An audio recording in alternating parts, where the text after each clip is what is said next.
Hope not. I think that everyone today was clear. The State Board of Education made it abundantly clear that they disagreed with the governor's office regarding his proposal to cut transportation 50%. The truth of the matter is, in rural areas especially, you have to get kids to school to teach them, and to cut transportation by 50% would make it very difficult on school districts. Remember, this is a mandate. If a student lives a mile and a half or more from the school, we have to transport them. That's a mandate from the state. The reimbursement we get is to pay for that, and the governor is proposing not to make that payment. So do you see this as kind of like school consolidation where, the governor says he wants to do this, but everyone says no, and then it just goes away? Well, I think there's some consistency to these proposals. I mean, and really, if you think about it, how the governor can propose consolidating school districts, which are going to cause larger geographic areas to exist, and then cut transportation at the same time. There's a huge disconnect in both of those, and I think so far he's failed to make the case for either one. I think it was mentioned, it was requested today in committee if there's anybody from the governor's office available to speak on the issue, and there was no one even in the committee. It's the appropriations committee for the elementary and secondary education budget, and there was no one there from the governor's office to support that position. So why do you think this is happening then?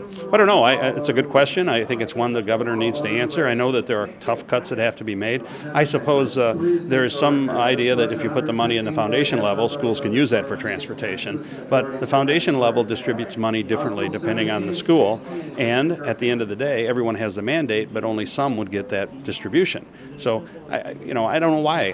I've not seen any explanation that makes any sense from the governor's office related to that cut. And we all know that there were no details to a consolidation bill. So, what's the foundation level? Is that? Well, the foundation level is the minimal amount set by the Education Funding Advisory Board for support of each student in the state based on your average daily attendance in the best 3 months of the last 3 years, and it multiplies a number that you're supposed to have available in general state aid. If you put money in the foundation level, which is currently $6,119, it's very discretionary for districts, and if you support that as much as possible, the way the formula works, districts that have high property wealth get less general state aid. Those with property wealth get a lower amount, but they still have the same transportation costs. So if you're going to mandate an item like transportation costs, not to reimburse that directly for the cost, but put the money through the foundation formula, provides less reimbursement to some school districts than the actual cost. All right, and is there anything else you'd like to add? No, this is a tough process. There's a lot of things going on right now related to the budget.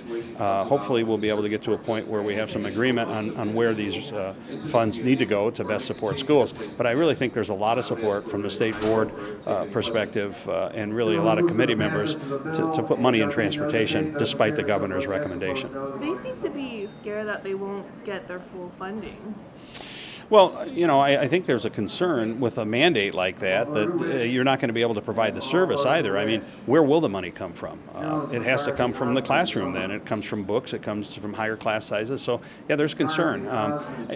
The recommendation just doesn't make sense. It really doesn't to those of us especially who depend on transportation and those of us who represent districts in rural areas. It doesn't make any sense. So with the $6.8 million, do you expect ISB to get that full funding that they asked for? Well, it depends on what the Appropriate Committee does and ultimately what the governor does. He's limited in what he can do. He can reduce, but he can't increase line items.